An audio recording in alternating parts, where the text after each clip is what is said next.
फिर लौट आया रे तेरा बेन स्टोक्स। कौन सा वाला? हाँ, अफगानिस्तान के कप्तान ने यही पूछा था हमसे कि कौन सा वाला बेन स्टोक्स अफगानिस्तान का फेवरेट है। जवाब सब जानते थे, लेकिन आज जिसकी हम बात कर रहे हैं ये वो बेन स्टोक्स नहीं है। वो वाला आपको बेन स्टोक्स चाहिए तो आप यूट्यूब पर जाइए, हमारा पॉडकास्ट देखिए शहीदी के साथ। ये वाला बेन स्टोक्स जो है ये इंग्लैंड का कप्तान है। इंग्लैंड के टेस्ट टीम में कैप्टन बेन स्टोक्स ने एक बार फिर रिटायरमेंट वापस लेने का ऐलान किया। हालांकि जब ये रिटायरमेंट के वापसी का ऐलान किया तो मेरे मन में ये पहला सवाल ही था, भाई बार बार जब लौट के आना तो जाते क्यों? तमीज से कह दो यार कि I am not available for selection, कुछ खास सीरीज खेलेंगे बाकी बाहर बैठेंगे। लेकिन ठीक है, अब बेन स्टोक्स ने जब इसका इजहार किया है तो इस पर चर्चा तो बनती है। बेन स्टोक्स इंग्लैंड की टेस्ट टीम में कैप्टन है और एक बार फिर से व्हाइट बॉल क्रिकेट से रिटायरमेंट वापसी का ऐलान किया है। बेन स्टोक्स ने यह कहा कि व्हाइट बॉल क्रिकेट में वो वापसी को तैयार है। हालांकि Ben Stokes last year one day जो वर्ल्ड कप था उसमें भी खेलते नजर आए थे, उससे पहले भी रिटायर थे, यहां पर खेलते नजर आए। T20 वर्ल्ड कप भी वो खेलना चाहते थे लेकिन चोटिल थे। अब उन्होंने चैंपियंस ट्रॉफी में खेलने की इच्छा जाहिर की है। अब बेन स्टोक्स का आना फिर जाना फिर आना ये थोड़ा सा समझ से परे कि क्यों हो रहा है, बार बार ऐसा क्यों हो रहा है। और इन्हीं बातों को लेकर मुझे रोहित शर्मा की बात भी याद आती है कि यार इंडिया में ये वाली नहीं कहानी चलती कि जब मन करे रिटायर हो गए, जब मन करे लौट आए, फिर रिटायर हो गए, फिर लौट आए। या तो भाई तमीज से खेल लो या तमीज से रिटायर हो जाओ। लेकिन बेन स्टोक्स के रिटायरमेंट के वापसी के पीछे ब्रेंडन मैकलम है। ब्रेंडन मैकलम जिनके साथ मिलकर टेस्ट में बेन स्टोक्स ने बेसबॉल क्रिकेट की शुरुआत की, तबाही मचा दी, काफी चर्चा चली बेसबॉल फॉर्मेट की, बेसबॉल स्टाइल की। वही बेन स्टोक्स अब यहां पर वापसी के लिए तैयार है।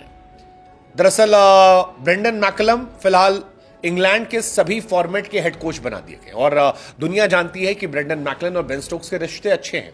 ऐसे में बेन स्टोक्स चाहते हैं कि उन्हें बाकी फॉर्मेट में भी कंसीडर किया जाए और जो चैंपियंस ट्रॉफी खास तौर पर है पाकिस्तान में चल रहा है क्योंकि एक बहुत बड़ा टूर्नामेंट है, वहां पर वो खेलना चाहते हैं। बेन स्टोक्स वो खिलाड़ी हैं जो 2019 वर्ल्ड कप की विजेता टीम का हिस्सा है। बेन स्टोक्स वो प्लेयर हैं जो 2022 T20 वर्ल्ड कप की विजेता टीम के लिए फाइनल्स में दमदार प्रदर्शन करने वाले प्लेयर हैं।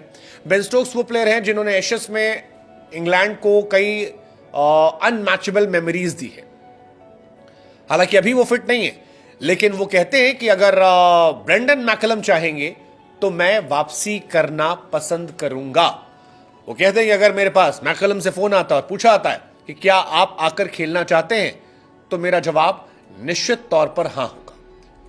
लेकिन अगर ऐसा नहीं होता है तो मैं बहुत निराश नहीं होऊंगा, क्योंकि इसका मतलब है कोई आया है जो वाकई में इतना अच्छा कर रहा है कि मैं आराम से बैठकर देख सकता हूं और उन्हें परफॉर्म करते हुए देख सकता हूं। यह बेन स्टोक्स की तरफ आ गया कि अगर मुझे फोन करके बुला लिया गया कि भाई साहब आप आइए, आपकी जरूरत है, तो बल्ले बल्ले। हालांकि बेन स्टोक्स ने इतना कह दिया तो इसका मतलब है कि अब वो वापसी करने वाले हैं, क्योंकि मैकलम के साथ रिश्ते उनके बहुत पावरफुल हैं और दोनों ने साथ मिलकर कई अच्छी मेमोरीज क्रिएट की है। दोनों ने एक दूसरे को मिलकर इंग्लैंड टीम को काफी मजबूत किया है। ऐसे में बेन स्टोक्स का रिप्लेसमेंट इतना आसान तो नहीं है। खासतौर पर किसी भी टीम में अगर एक फास्ट बॉलिंग ऑलराउंडर मिल जाए तो वो बल्ले बल्ले होता है। इंग्लैंड के पास ऑप्शंस हैं, लेकिन चाहे वो हैरी ब्रूक हो जो थोड़ी बहुत गेंदबाजी करते हैं, या आपके प्रॉपर ऑलराउंडर जो है लियाम लिविंगस्टन, ये स्पिन ऑलराउंडर है।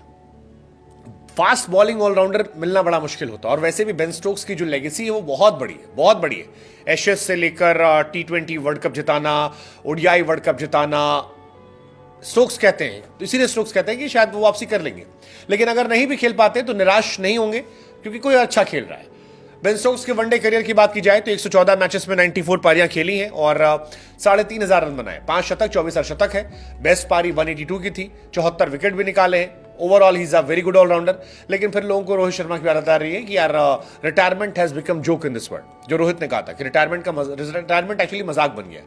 लोग रिटायर होते हैं, फिर अनरिटायर होते हैं, फिर रिटायर होते हैं, फिर अनरिटायर होते हैं। ये समझ से परे है कि ये क्यों हो रहा है। रोहित ने कहा था कि मैं रिटायर होऊंगा तो एक बार में रिटायर होऊंगा, लेकिन बेन स्टोक्स कह रहे हैं भाई मैं रिटायर होऊंगा फिर आऊंगा फिर आऊंगा।